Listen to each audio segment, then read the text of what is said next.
നേർവീതി പ്രഭാഷണ പരമ്പരയിലേക്ക് ഏവർക്കും സ്വാഗതം. സുവിശേഷകൻ കുഞ്ഞുമോൻ തോട്ടപ്പള്ളി ഇപ്പോൾ നിങ്ങളുമായി ദൈവവചനം പങ്കുവയ്ക്കുന്നു. ശ്രദ്ധിച്ചാലും.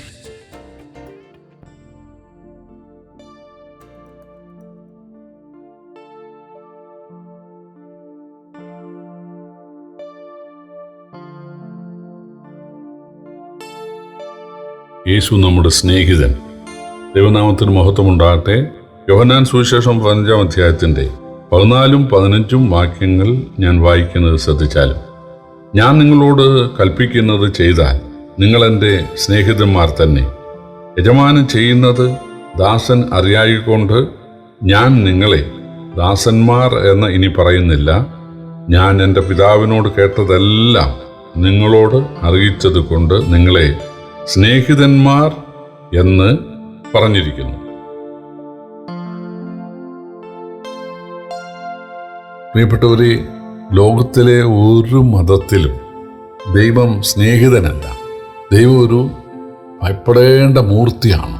അവര് വളരെ മനഃശുദ്ധിയും ദേഹശുദ്ധിയും ഒക്കെ വരുത്തി വളരെ ഭയത്തോടു കൂടെയാണ് അവർ തങ്ങളെ തന്നെ താഴ്ത്തി വസ്ത്രം പോലും ശരിയായി ധരിക്കാതെ, ഷേവ് പോലും ചെയ്യാതെ, നല്ല ഭക്ഷണം കഴിക്കാതെ ആണ് അവർ ഈ സങ്കല്പ ദൈവത്തെ സമീപിക്കുന്നത്. എന്നിട്ട് അവർ ദൂരെ മാറി വളരെ ഭയത്തോടെ ആണ് നമസ്കരിക്കുന്നത്, അല്ലെങ്കിൽ ആ ദൈവത്തെ തൊഴുന്നത്. എന്തുകൊണ്ടെന്നാൽ അവർക്ക് ആ ദൈവം സ്നേഹിതനല്ല.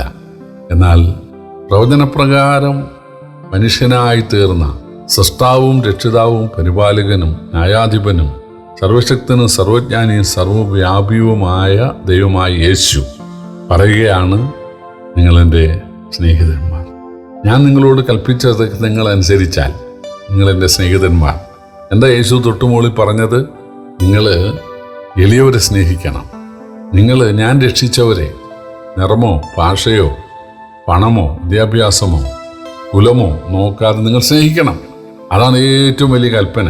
സ്നാനപ്പെടുന്നതോ ആരാധിക്കുന്നതോ സ്തോത്രകാഴ്ച ഇടുന്നതോ വിശേഷം അറിയിക്കുന്നതോ ഒക്കെ കൽപ്പനകളാണ്. പക്ഷെ ഏറ്റവും വലിയത് ഞാൻ രക്ഷിച്ചവരെ സ്നേഹിക്കുക എന്നുള്ളതാണ്.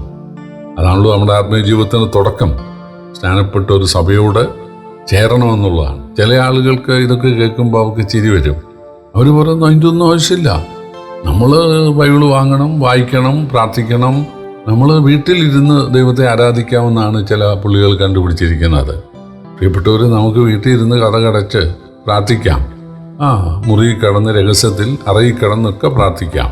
പക്ഷേ ആരാധന എന്ന് പറയുന്നത് തിരുവത്താഴത്തോട് ബന്ധപ്പെട്ടാണ്. അത് തീർച്ചയായിട്ടും ഒരുമിച്ചേ പറ്റത്തുള്ളൂ.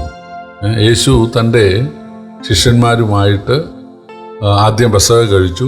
ആ കൂടെ യൂദ ഉണ്ടായിരുന്നു. യൂദ പോയി കഴിഞ്ഞ് തിരുവത്താഴം സ്ഥാപിച്ചു. ഒരപ്പമാണ് എല്ലാവർക്കും കൂടെ, അല്ലാതെ ഓരോ അപ്പമല്ല. അവിടെ ഇഷ്ടംപോലെ അപ്പം ആ പണക്കാരനായ മനുഷ്യന് ഒരുക്കിയിട്ടുണ്ടായിരുന്നു. അടുക്കടുക്കായിട്ട് ഇങ്ങനെ അപ്പം അവിടെ ഉണ്ടായിരുന്നു. കാഴ്ചയപ്പത്തിൻ്റെ മേശപ്പുറത്ത് 6 അപ്പം വീതം 12 അപ്പം ഇങ്ങനെ അടുക്കി പൊക്കത്തിൽ വെച്ചിരിക്കുന്നത് പോലെ ആ മനുഷ്യൻ ഇഷ്ടംപോലെ അപ്പവും വീഞ്ഞും ഒക്കെ ആ വീട്ടിലൊരുക്കിയിട്ടുണ്ട്.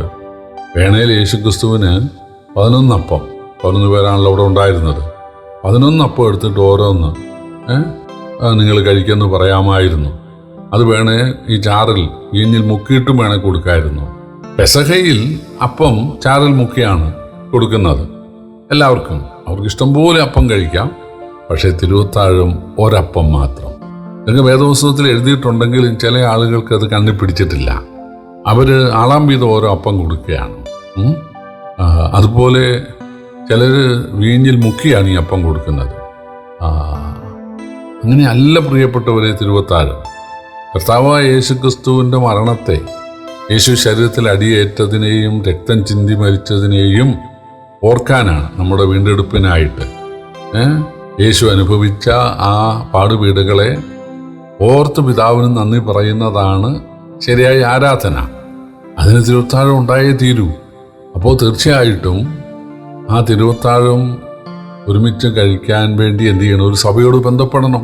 ഇങ്ങനെയുള്ളൊരു സഭയോട്, അതായത് ഒരപ്പം മാത്രം എല്ലാവരുമായി കഴിക്കുന്ന. ഇപ്പം ചില ആളുകൾ ചോദിക്കുന്നു, അവിടെ കണ്ടമാനം ആളുകളുണ്ടെങ്കിൽ എങ്ങനെ ഒരപ്പം കഴിക്കാൻ പറ്റും?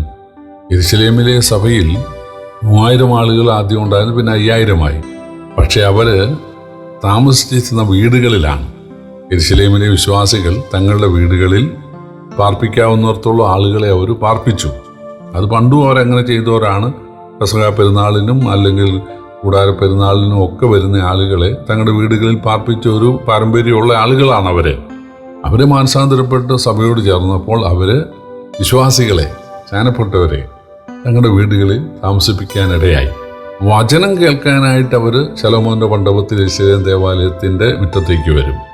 അതിൽ ഏതെങ്കിലും ഒരു സ്ഥലത്ത് വിരിവെച്ച് അവരവിടെ പാട്ടുപാടുകയും ആരാധിക്കുകയും ചെയ്യാവുന്ന ആരും ശ്രദ്ധിക്കാറില്ല. അതൊന്നും മഹാപുരോഹിതന്മാർ കാരണം എത്രയോ രാജ്യത്തു നിന്ന് ആളുകൾ എല്ലാ ദിവസവും അവിടെ വരികയും പ്രാർത്ഥിക്കുകയും ചെയ്യുന്നു, അത്രയേ ഉള്ളൂ.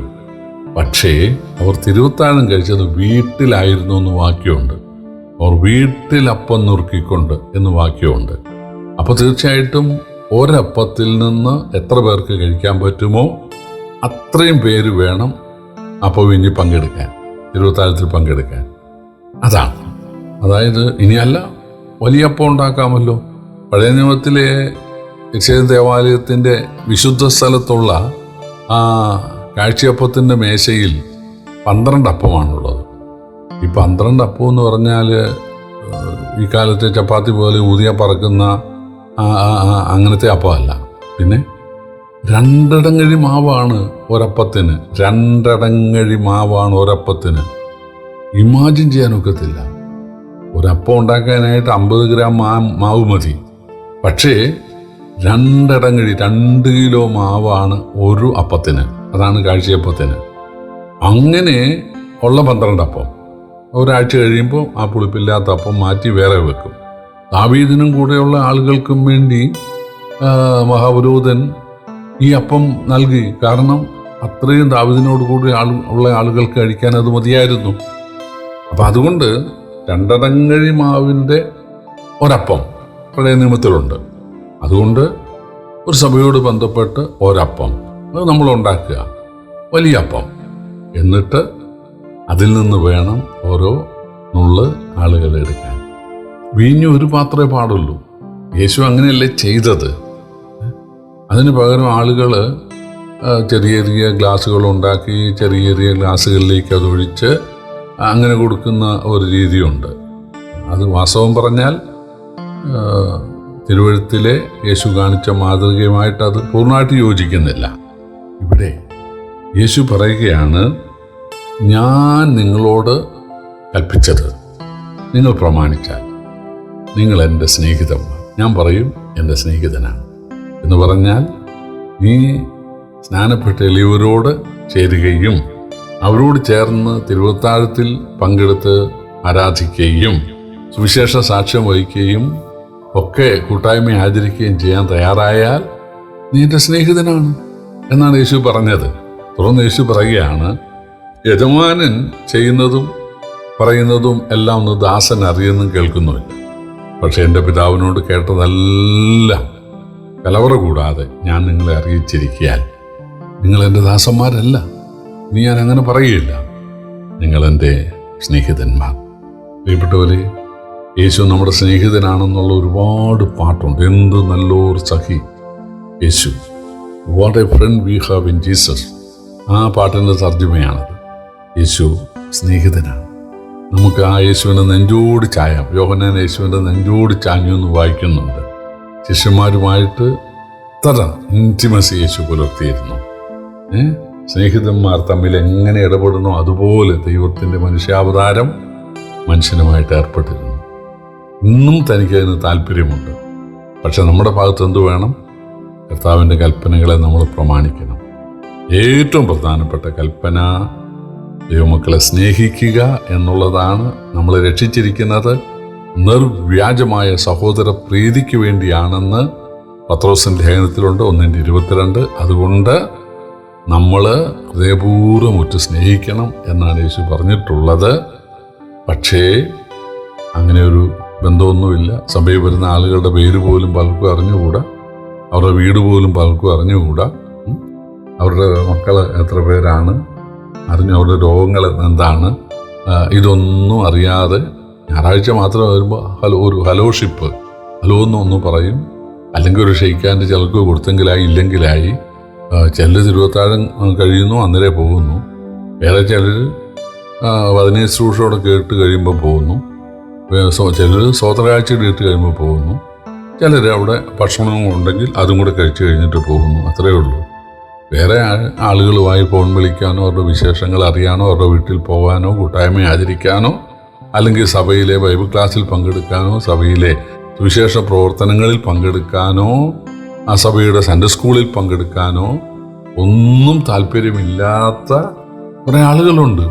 ഞായറാഴ്ച അല്പം 15 ശുശ്രൂഷ അല്പം നീണ്ടുപോയാൽ അവർക്ക് അസ്വസ്ഥതയാണ്. കാരണം വീട്ടിൽ പോയിട്ട് TV കാണണം പോലും, അവർക്ക് സാംസന്റെ ക്രിക്കറ്റ് കളി കാണണം പോലും, അതാണ്. അല്ലെ രാഷ്ട്രീയം, സതീശൻ എന്ത് പറയുന്നു, അതിനവർ പായുകയാണ്. കർത്താവിനേക്കാൾ രാഷ്ട്രീയ നേതാക്കളെ, കായിക നേതാക്കളെ സ്നേഹിക്കുന്ന ഒരു ലോകം. പ്രിയപ്പെട്ടവരെ, യേശു പറയുകയാണ്, നിങ്ങൾ എൻ്റെ കൽപ്പനകളെ പ്രമാണിച്ച് എന്നെ അനുസരിച്ചാൽ നിങ്ങളെ ഞാൻ സ്നേഹിതന്മാരെന്ന് വിളിക്കും. അതാണ് യേശു പറഞ്ഞത്. കർത്താവ് നമ്മെ സഹായിക്കട്ടെ. യേശുവിൻ്റെ സ്നേഹിതന്മാരാകാൻ നമുക്ക് ശ്രമിക്കാം. കർത്താവിൻ്റെ വലിയ നാമം വാഴ്ത്തപ്പെടുമാറാകട്ടെ.